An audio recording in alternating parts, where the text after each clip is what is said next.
Imana ihabwa icyubahiro kubw'uyu mwanya mwiza yongeye kuduha kugira ngo twongere tuvuge ku byanditswe byera, tuganire ku ijambo ry'Imana ry'uyu munsi. Ijambo ry'Imana rero turarisanga mu gitabo cy'umuhanuzi Hoseya, ibice 2, ibice 3, ibice 4 no mu bice 5, ndetse tuze no gusoma mu gitabo cy'Abaheburayo ibice 2. Imana rero ishimwe kuko iduhaye uyu mwanya wo kongera kugira ngo tuvuge ku byanditswe byera.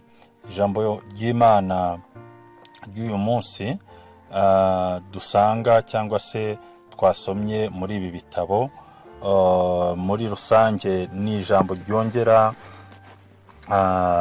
kudushishikariza kugira umwete wo kwita ku by'Imana, umurimo w'Imana, abantu b'Imana, kwita ku bikorwa Imana idushakaho cyangwa se imirimo igendanye no gukiranuka. Ijambo ry'Imana twasomye rero, intego yaryo nyamukuru turayisanga mu gitabo cy'Abaheburayo ibice byaho 2, aho ijambo ryatubwiye ngo nicyo gituma dukwiriye kurushaho kugira umwete wo kwita ku byo twumvise kugira ngo tudatembanwa tukabivamo. Imana ishimwe cyane, haleluya. Rero iri jambo ni ijambo numvise ryongeye gukora ku mutima wanjye, kandi ni ijambo numvise yuko dukwiye gusangira kuri uyu mwanya, muri uyu mwanya mwiza Imana yadutoranirije kugira umwete wo kwita ku byo twumvise cyangwa se ku byo twamenye, ibyo tugomba kwitaho, ibyo tugomba gushyira imbere. Ijambo ry'Imana ratubwira ngo mbere na mbere Imana, bivuga mu yandi magambo ngo Imana tugomba kuyishyira imbere y'ibintu byose, n'ibindi bikaza bikurikiyeho, kuko byose ni iby'Imana, natwe turi ab'Imana. Rero nagira ngo dukomeze dutekereze kuri aya magambo cyane, kuko iri jambo icyo ridukangurira ni ugukora imirimo yo gukiranuka, tukayigenderamo, tukayibamo, tukayirindiramo, kugira ngo twirinde muri byose tutazatembanwa tukabivamo. Imana idufashe cyane.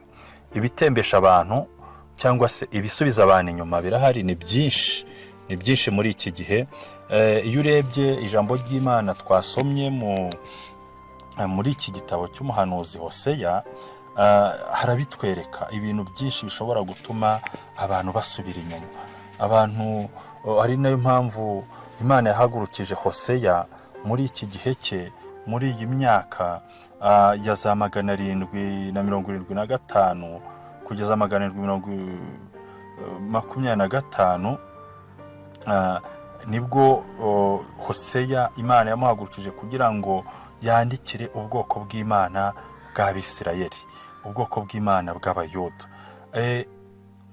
Ababwira cyangwa se abahanurira, yababwiraga kugira ibyo bareka bibi, kuko iki gihe Abisirayeli cyangwa se Abayuda, we yakundaga kubita Abayefurayimu.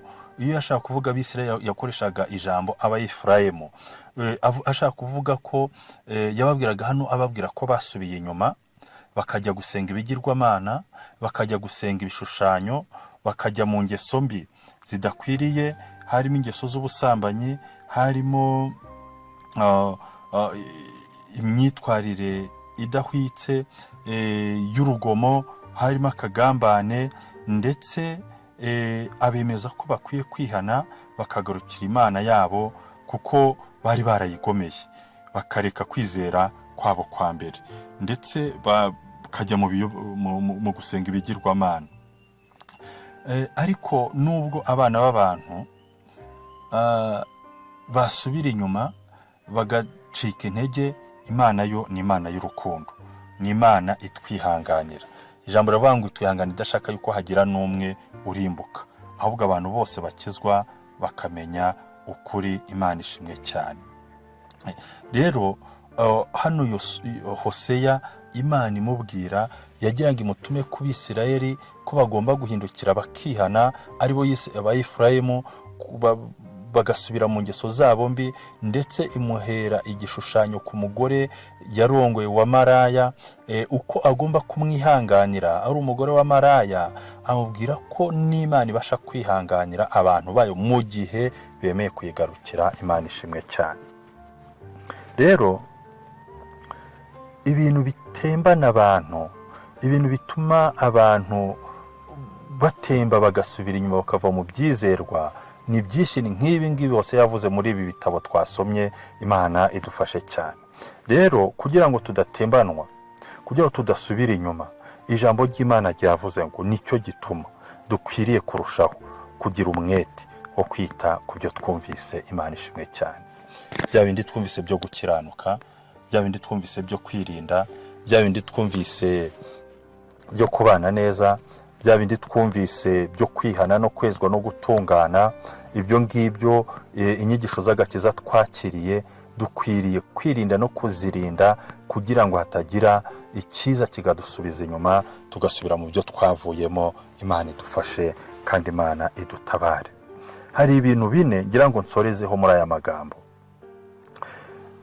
kuko hano mu Baheburayo hagiye hatubwira, havuga ko byanze bikunze iyo wirengagije agakiza k'Imana, iyo wirengagije kwirinda, Imana ishyiraho igihano, Imana irakugarura. Kandi nubwo abantu bakwinangira gute, ahari bakumva ko Imana idafite imbaraga, ariko hari ibintu Imana igikora ihamirisha cyangwa se kugira ngo yemeze abantu. Icya mbere, iduhamirisha cyangwa ihamirisha abantu ko ari Imana nyamana, Imana ishobora byose. Ibimenyetso bihari tugenda tubona mu byo Imana yakoze.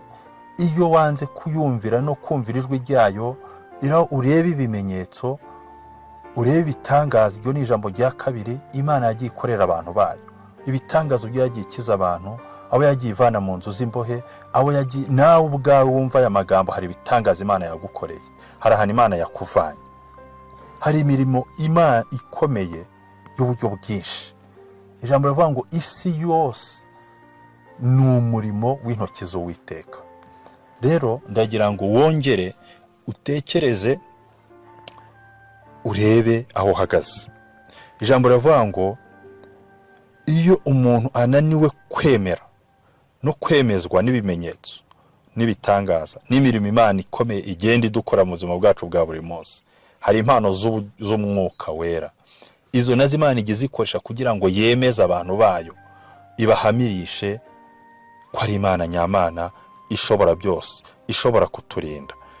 Rero nshuti bakundwa bene data, ndagira ngo buri wese yongere yigenzure, buri wese yongere arebe umwanya ahagazemo, arebe ko nta byaje kugira ngo bimutembane, bimusubize inyuma, bimuvane mu byizerwa. Nusanga rutangiye gucika intege, ubwira Imana irushaho kukwambika imbaraga zayo, igukomeresha ibimenyetso n'ibitangaza n'imirimo ikomeye, ndetse n'imbaraga z'umwuka wera. Ibyo nibyo mbifuriza mwese mu izina rya Yesu Kristo, umwami n'umukiza wacu. Amen.